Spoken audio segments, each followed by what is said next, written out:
I'm back. Yeah, right. Um, I don't even know. Hold on, here comes somebody else. Okay. Hey, friends. So, you know, I don't know where any of this is left off because I have probably stopped like 6 different times to talk to my neighbors. Anyhow, my one neighbor is going catfish hunting. He invited me along. I think I was telling you, but I couldn't go. But he's going to bring me some catfish. Oh, God, I love fresh catfish. Maybe I'll go next time. Anyhow, so what it's come down to is I just spoke to that guy. He was one of the mechanics who came the other day and looked at my rig. And he told me, I know what your other mechanic said, to drive like it's stolen. Isn't that funny? That's so funny. He said, but you don't even have to do that, Tammy. He said, I don't think that, he said, I've seen rigs way worse than yours, mine being worse. So, I think I'm going to leave out of here the 20th and try to head down to Phoenix and see how it goes. So in the meantime, I need a lot of prayers. A lot of prayers. And I'm not sure how this video is going to turn out today because I've been turning it on and off, but I do want to touch on something, and I don't know if it's still here, so let me reiterate. The community of nomads that actually live out here doing what I do is so different than what we see on YouTube. It's so different. I thought everybody who was a nomad was a recluse, and they didn't like company, and they didn't like being around other folks. Do you know what? That is the farthest thing that I have found. I will forever, as long as I am boondocking, want to be around others. I find so much solitude in having a neighbor. Do you know, I have one neighbor that every time, and I mean every time, this man goes into town, he stops at my camp and asks me, do you need anything? Anything at all? I have another guy yesterday who, he knows I love cereal. He brought me 2 boxes of cereal. He offered to follow me down to Phoenix in caravan just to make sure I got there safely.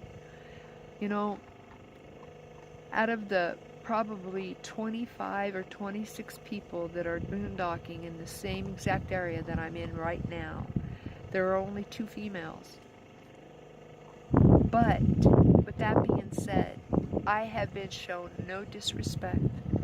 I haven't been hit on. I haven't been pursued. I have been treated like a little sister. It's almost like a whole different world than where I've come from. I don't ever want to stop living this life. I have never had community like this. Ever. Ever. Ever. And I don't want to give this up. I don't want to park in an RV park and be there the rest of my life. I want to be out here boondocking. I want to be with my brothers and sisters on wheels. The real nomads. Pray for me, friends. I had a bee on me earlier. Pray. Pray that God get me down this mountain. Pray that that mechanic in Phoenix who will come to me, $200 to come to me and fix my rig. Pray that he gets this rig fixed. Because I have to say that there's probably 8 rigs here, and we're all meeting down in Ehrenberg.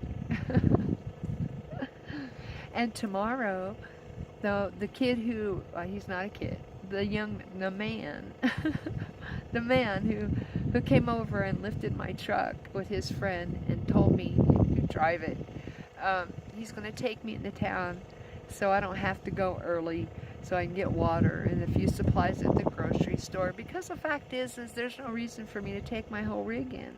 I still have gas for my generators, still have tons of food. You know, I might need a little bit of creamer for my coffee, but I do need to fill my water bottles, because besides the 55-gallon tank that I carry of fresh water, I also have 12 bottles, 1-gallon bottles, that I fill with water. And believe it or not, that is pretty much all I've gone through in the last 11 days. I've been here in this spot 11 days, and the only thing I've pretty much gone through are those 12 bottles. My freshwater tank is still 3/4 full, and I've taken 2 showers out of it. Two. And my tanks aren't even near being dumped. I have a 1/4 of tank full for each one of my tanks, my black and my gray. But I have to say, a little trick that I have learned about gray water is black water tanks are the same exact size as your gray water tanks. So what you want to do is simply take some of that gray water and dump it down that black tank. It's not going to hurt. I mean, you're going to dump that black tank anyway eventually, but that way you're not filling up your gray water tank. Bingo. Told you I've learned a lot. And I really, really have. But as you can see behind me, isn't that beautiful? Ah, to die for. It's getting to be nighttime. And that means it's time for this girl to go inside. Tomorrow, I promise to come out and make a fast video on how I scored my RV. No down. I didn't pay for insurance. I don't pay for insurance. I don't pay for registration. I didn't have to make a down payment. Yeah, I've put $500 in it, besides the $465 a month payments I make on this, but I definitely got my van owner carry. You can't beat that. You cannot beat that. And in case, since I don't really know what all got caught on this video, let me real fast reiterate one more thing. At the front end of my RV, BettySue, was looked at 2 days ago, and it has been brought to my attention that it is indeed not the bearings, the ball bearings at all. I don't need them repacked. I don't need them replaced. It is indeed a ball joint, and a ball joint is as dangerous. It connects to your idler arms and everything that controls the front of your truck steering. And I need prayer. I can have that fixed where I am at for $1,000, and that was the cheap estimate. Or I can go down to Phoenix, excuse me, coffee. I can go down to Phoenix and have it done for under $200. I need prayer. I need prayer really bad. Because I don't want to be parking up here in no RV park. I don't want to be stuck in one spot.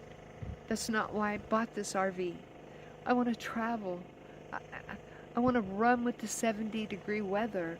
I want to be that nomad. That was my whole reasoning for taking on this lifestyle. It wasn't to be sitting in no RV park growing old. I want to grow old right out here. So friends, I'm going to say goodnight now. And I want to remind you to love yourself. Because if you don't love you, ain't nobody going to love you. You are the most important person in your world. After those kids are gone, it's you.